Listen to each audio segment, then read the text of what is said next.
I'm Lindsay Smith, and I'm an elite strategy coach.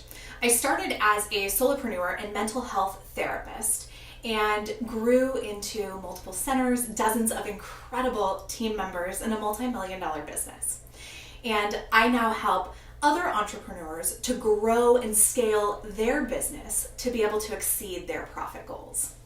So one thing that's been coming up a lot is this idea of having a very specific niche. And for whatever reason, this is very challenging for a lot of people.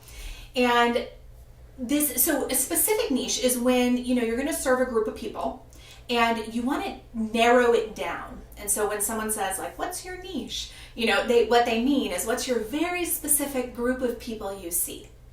And this is really challenging for people, a lot of people, because of several things. One is they feel like they don't want to be pigeonholed into one specific thing. They want to be able to work with a lot of different issues, a lot of different things. And also they're good at working with a lot of issues and a lot of different things. And so they don't want to just do the one because they feel like they're wasting their skills in these other areas. Or they feel like, well, I'll get bored if I'm just doing this one thing. And I want to kind of talk about why, even though that might feel like the case, it doesn't end up necessarily being the case when you pick a specific niche. And I also want to talk about why having a specific niche is so important to growing your business and growing it quickly. So I'm going to use this example of, let's say that you're a therapist and you are looking to pick your niche. Now, a lot of people, they work with depression, they work with anxiety, they work with just a whole trauma, a whole range of things. They're really good at working with all of those things. But here's the thing. If they go out and they're like, hey, I am an awesome therapist and I help people with working through trauma and anxiety, it's great, and I'm sure they are a really great therapist and they really do help those people. But when they're talking to other people about it, people aren't necessarily going to remember them because it's just not specific enough, and almost everyone works with those things. And so it's important that you pick something that's super specific. So let's say instead of that, you said, hey, I am a therapist and I specialize in working with children with needle phobias. Well, amazing. There's very few people who do that, right? And so you then, first of all, people are going to remember you. They're going to remember who you are because your niche is so specific and they're not hearing it all the time. It's not another person working with anxiety or another person working with depression. It's super specific. Children with a needle phobia. Now, here's what happens. So not only do people remember you, but also people are going to think of you as an expert in the field, okay? So they're going to think of you as an expert in needle phobia. And even though you say, I work with children with needle phobia, adults are going to start calling you for needle phobia. And then pretty soon, other people are going to call you for other anxiety disorders and other phobias because you're an expert with this specific phobia. And people like to work with experts. They like to work with people who know what they're doing and who are very specialized. It makes them feel like, okay, this person's got it. They know what they're doing. So they're going to want to work with you.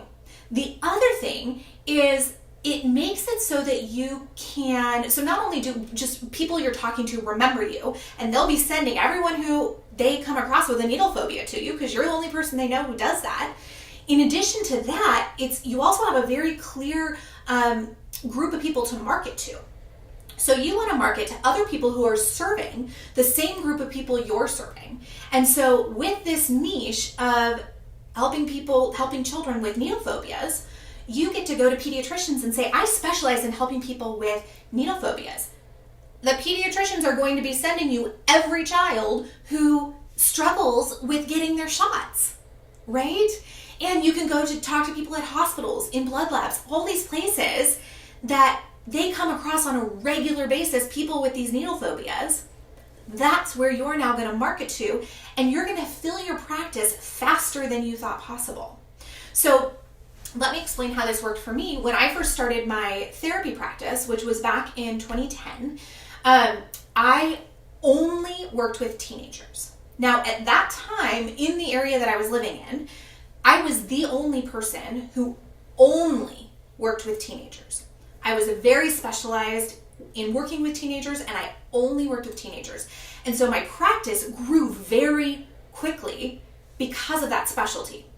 Now, if I were to do it again today, the landscape is a little bit different, and so I would be even more specific than that. So at that time, I said just teenagers, but now I would say teenagers with, and then I would have a very specific issue.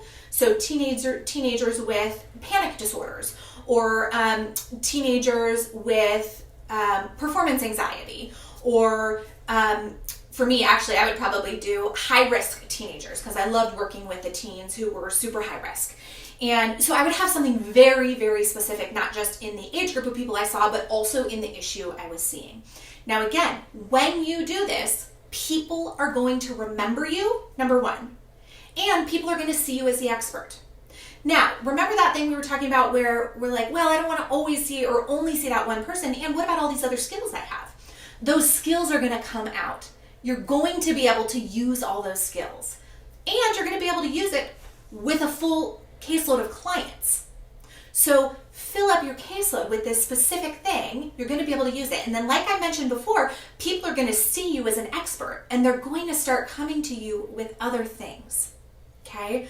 And the other part of it is you're not tied to this for life. So don't feel like, oh my gosh, I picked needle phobia as a niche, and now is that all I'm ever going to get to do in my whole entire practice? Well, no.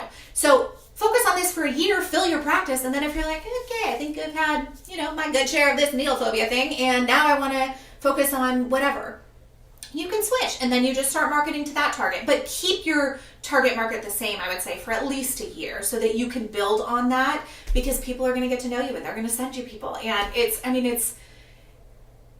so interesting. It feels so like paradoxical, right? Because we think, well, if I say I'm super specific, then there's going to be all these people who aren't going to come to me because I only work with that one issue, and it's going to take me forever to fill my practice.